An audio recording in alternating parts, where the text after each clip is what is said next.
But yet, that's what our children got in this textbook. Don't gamble, eat, drink alcohol, beverages. We'll look at Sharia here in just a moment. Oh, by the way, Common Core State Standards seal is on that page too. She talked about, on number 5, you're going to look at the Quran. Now she's 5 for 5. In the name of Allah, the compassionate, the merciful. Again, this is curriculum. It says, who is Muhammad, primary source? Recite in the name of your Lord who created man from a clot of congealed, thickened blood. Recite, and your Lord is most generous, who taught by the pen, taught men what he did not know.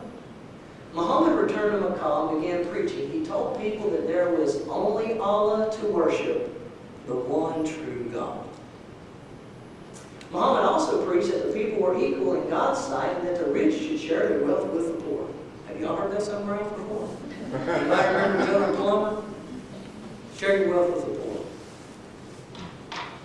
Men and women, we're getting close.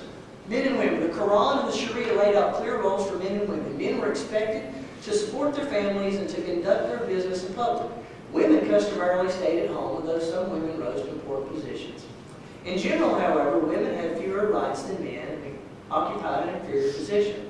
Still, overall, Islam improved conditions for women. Before the development of Islam, Arab women had virtually no rights. But under Sharia, women and men had religious equality. Yeah. I haven't even got this in my slide. I've got 20 pages of photos of women that have hands cut off, ears cut off, their tongues cut out of their mouth, their nose cut off. And I have it all documented as a result of Sharia law. Jews and Christians. The Arab Muslim Empire was generally tolerant, we're loving Jews and Christians again, tolerant toward Jews and Christians. Because Muslims regarded Jewish and Christian scriptures as sacred, they respected Jews and Christians and the people of the book. Jews and Christians in Muslim lands were allowed to practice their faiths and govern themselves. You can't even have a prayer meeting in Saudi Arabia. Do you know what happens if you get caught with the Bible or you get caught with the church in Saudi Arabia? But yet you're peddling that stuff to our kids. Look at how intolerant they are. Look how all-inclusive they are. You are lying to our children through these books. They are not tolerant. I won't get into these for lack of time, but this covers the oppression to women in the Quran. I'm going to hit the highlights. Husbands are a degree above their wives. A male gets a double share of the inheritance over that of a female. A woman's testimony counts half of a man's testimony. How come they're not telling any of this in the textbook? Slave girls are sexual property of their male owners. And that is so true if you look at what's going on with Boko Haram and stuff in Nigeria. A man may be a polygamist with up to 4 wives. Husband may simply get rid of his one undesirable wives. Husbands may get their wives even if the husbands merely fear high-handedness. And you notice all of this is backed up with verses from the Quran. Mature men are allowed to marry prepubescent girls. You know one thing that's not in here in their study of Muhammad? They didn't talk about how he married at 6 and consummated at 9. I think that's relevant if you're going to use somebody like that as a person to look up to. Here's one of those files. Sharia, the Way is Law by Pearson. She says here, now we're up to 6 or 7 for 7. Islam in America. Now, if you remember earlier, we were studying 400 to 1500 AD. That was the time period set forth by the state of Tennessee in the standards. That's what you're going to study, that time period. Why is this file in my daughter's curriculum? I'm pretty sure that Los Angeles, New York, Chicago, and Washington, D.C. was not around in 400 AD. CARE. Council on American and Islamic Relations.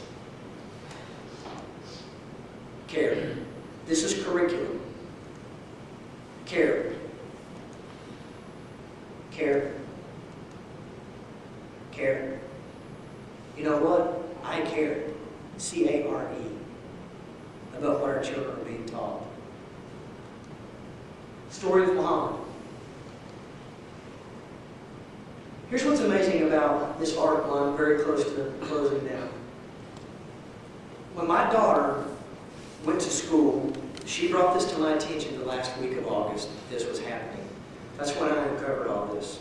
I found this letter. It was written by Lori Dew on April the 18th, 2014. She nailed all 7 of 7. She said Christianity is out, Islam is in. She wrote the article 5 months before my daughter ever went to school. That's not Monday morning quarterbacking. How do you know that? How do you know that before it even happens?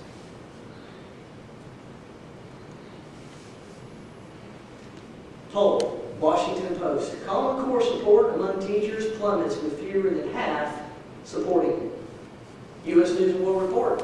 Poll, parents turn on Common Core. And these are current, these aren't old. Look, October 28, 2014. This one is August 19th, 2014. Most Americans oppose Common Core standards poll. August 20th, 2014, CBS News. Here's another article from the Huffington Post. I won't get into it. This was written on November the 14th, 2014. How Common Core lost teacher support. Okay. Gets me fired up. This is local, the ATE. Decreasing teacher support in Tennessee for Common Core standards. I'm sure you all have seen this article. 27,000 teachers in Tennessee were polled. What do you think we should do with Common Core? Look at how they responded to that Vanderbilt University poll. 56% of the respondents want to abandon the standards, while 13% would prefer to delay their implementation. Only 31% want to proceed. The teachers don't even want it. I mean, you say, I've seen an article this past week from Dolores Gresham, and I've met Dolores Gresham. I've been in her office. I've showed her this own presentation to her and her chief of staff. I went with Dr. Bill Warner. I went with Laurie Cardozo-Moore. I've spent time with Ms. Gresham. I seen an article a couple of weeks ago that said that she had been talking to all these teachers and they were pro-Common Core. What teachers are you talking to?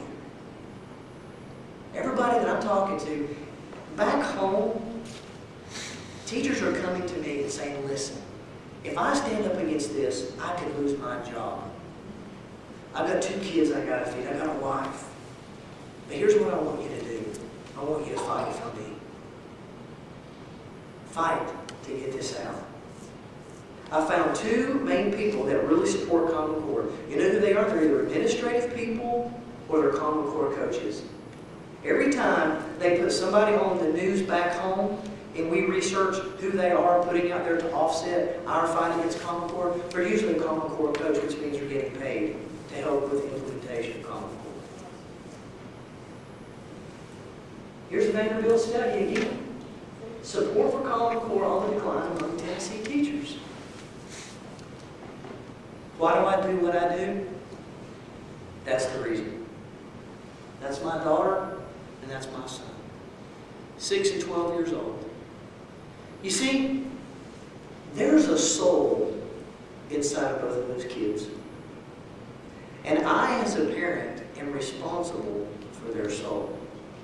I'm responsible as to what they hear, and I'm responsible to how it affects their spirit. Maybe your children are older. Maybe you have grandchildren coming on. And I always say this, Mom, Dad, Grandma, Grandpa, you better stand. Search your heart. I told them this last night, and I'm done. I told them this last night. If you truly look at where America is in the last 10 years, you cannot say we live in the same America we lived in 20 or 25 years ago. If we continue down this path and we turn a blind eye because we don't want to be stuck with a label, or we don't want to hurt somebody or offend somebody, what America are they living in 20 years from now when ISIS says, I'm going to put a flag over your White House?